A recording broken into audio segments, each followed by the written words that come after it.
ನಮಸ್ಕಾರ.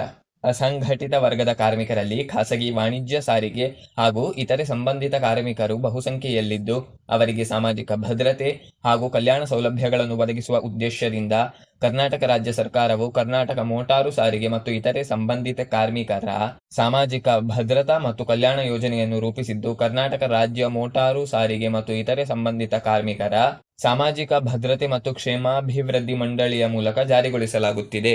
ಹಾಗಾದರೆ ಈ ಯೋಜನೆಗೆ ಯಾರೆಲ್ಲ ಅರ್ಹರು? ಈ ಯೋಜನೆಯ ನೋಂದಣಿ ಶುಲ್ಕ ಎಷ್ಟು? ಈ ಯೋಜನೆಯ ಪ್ರಯೋಜನಗಳೇನು ಎನ್ನುವುದರ ಕುರಿತು ಒಂದಷ್ಟು ಮಾಹಿತಿಯನ್ನು ಬನ್ನಿ ನೋಡೋಣ. ನಮಸ್ಕಾರ.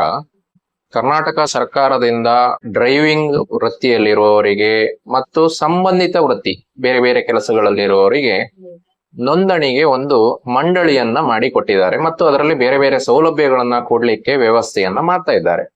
ಕರ್ನಾಟಕ ರಾಜ್ಯ ಮೋಟಾರು ಸಾರಿಗೆ ಹಾಗೂ ಇತರೆ ಸಂಬಂಧಿತ ಕಾರ್ಮಿಕರ ಸಾಮಾಜಿಕ ಭದ್ರತೆ ಮತ್ತು ಕ್ಷೇಮಾಭಿವೃದ್ಧಿ ಮಂಡಳಿ ಅಂತ ಈ ಮಂಡಳಿಗೆ ಹೆಸರಿಟ್ಟಿದ್ದಾರೆ. ಹೇಗೆ ಕಟ್ಟಡ ಕಾರ್ಮಿಕರಿಗೆ ಒಂದು ಮಂಡಳಿಯನ್ನು ಮಾಡಿದ್ದಾರೋ ಅದೇ ರೀತಿಯಲ್ಲಿ ಮೋಟಾರು ವಾಹನಗಳ ಸಂಬಂಧಿತ ಕೆಲಸ ಮಾಡುವವರಿಗಾಗಿ ಒಂದು ಮಂಡಳಿಯನ್ನು ಮಾಡಿದ್ದಾರೆ.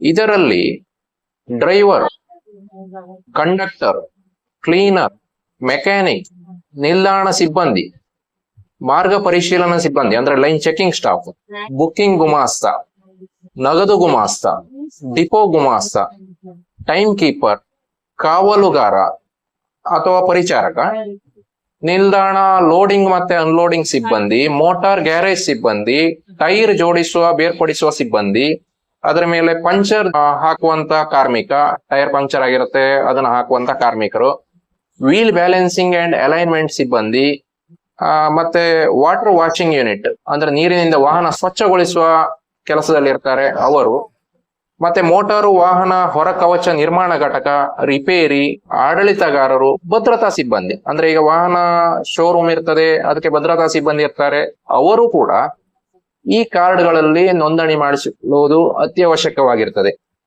ಇದರಿಂದ ಆ ಮೋಟಾರು ವಾಹನಕ್ಕೆ ಸಂಬಂಧಪಟ್ಟ ಕೆಲಸ ಮಾಡ್ತಿರೋರು ಹೆಚ್ಚಿನವರು ಈ ಸ್ಕೀಮ್ನ ಅಂಡರ್ ಬರ್ತಾರೆ, ಸೇರಿಕೊಳ್ಬಹುದು.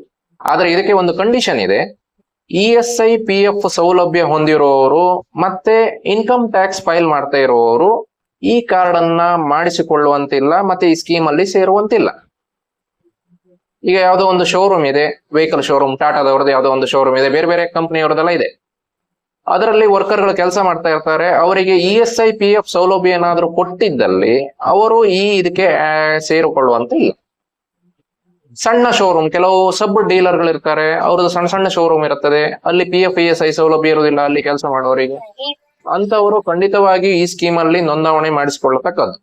ನೋಂದಾವಣೆ ಮಾಡಿಸ್ಲಿಕ್ಕೂ ಇದು ಕೂಡ ಏನು ಅತಿಯಾದ ದೊಡ್ಡ ಅಮೌಂಟ್ ಏನು ಕಟ್ಲಿಕ್ಕಿಲ್ಲ. ಒಂದು 50 ರೂಪಾಯಿ ಗವರ್ಮೆಂಟ್ ಕಟ್ಲಿಕ್ಕಿದೆ. 3 ವರ್ಷಕ್ಕೆ ಒಂದ್ಸರಿ ಈ ಕಾರ್ಡ್ ಅನ್ನ ರಿನ್ಯೂವಲ್ ಮಾಡಿಸ್ಕೊಳ್ಳಿಕ್ಕೂ ವ್ಯವಸ್ಥೆ ಮಾಡಿದ್ದಾರೆ. ಮತ್ತೆ ಇದರಿಂದ ಸೌಲಭ್ಯ ಏನ್ ಕೊಡ್ತಾ ಇದ್ದಾರೆ ಅಂದ್ರೆ ನಮ್ಮ ಡಿಪಾರ್ಟ್ಮೆಂಟ್ ಇಂದ ಈಗ ಇಂಪ್ಲಿಕೇಟ್ ಆಗ್ತಾ ಇದೆ ಅಷ್ಟೇ, ಆದ್ರೂ ಅದರ ಬಗ್ಗೆ ಮಾಹಿತಿಯನ್ನ ಕೊಟ್ಟಿದ್ದಾರೆ. ಒಳ್ಳೆಯ ಸೌಲಭ್ಯಗಳಿವೆ. ಒಂದು ಅಪಘಾತ ಪರಿಹಾರ ಸೌಲಭ್ಯ ಅಂತ ಇದೆ.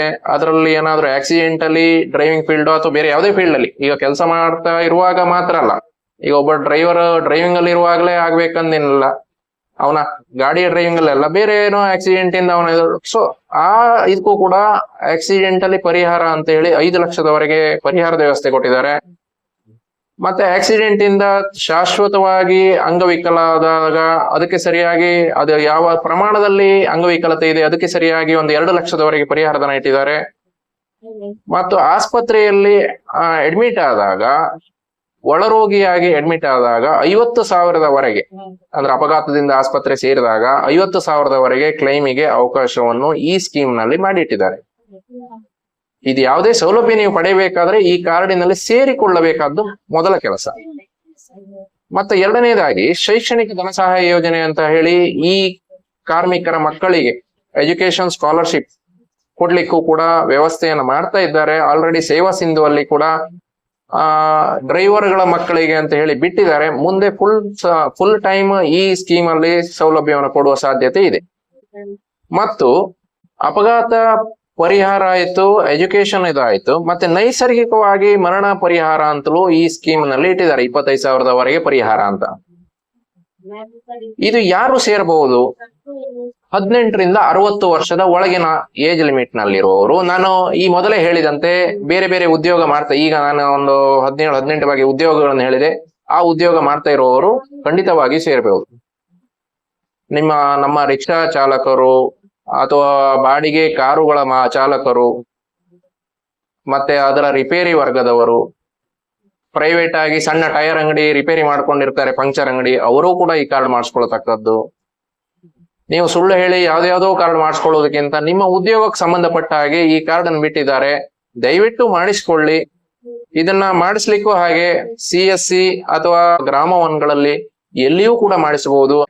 ಖಂಡಿತವಾಗಿ ರಿಜಿಸ್ಟ್ರೇಷನ್ ಮಾಡಿಕೊಳ್ಳಿ. ಮುಂದೆ ಮತ್ತೆ ಹೆಚ್ಚಿನ ಸೌಲಭ್ಯಗಳಿಗಾಗಿ ಆನ್ಲೈನ್ ಅಲ್ಲೇ ಇದನ್ನೆಲ್ಲ ಬಿಡ್ತಾ ಇದ್ದಾರೆ. ನೀವು ಸೌಲಭ್ಯ ಏನಾದ್ರು ಅದ್ರಲ್ಲಿ ಪಡೀಲಿಕ್ಕಂತ ಹೇಳಿದ್ರೆ ಅಲ್ಲಿಗೆ ಹೋಗ್ಬೇಕು, ಇಲ್ಲಿಗೆ ಹೋಗ್ಬೇಕು, ಜಿಲ್ಲಾ ಕೇಂದ್ರ ಹೋಗ್ಬೇಕು, ತಾಲೂಕು ಕೇಂದ್ರ ಹೋಗ್ಬೇಕು, ಏನೂ ಇರುವುದಿಲ್ಲ. ನೀವು ಆನ್ಲೈನ್ ಅಲ್ಲೇ ಅಪ್ಲೈ ಮಾಡ್ಲಿಕ್ಕೆ ವ್ಯವಸ್ಥೆ ಮಾಡ್ತಾ ಇದ್ದಾರೆ.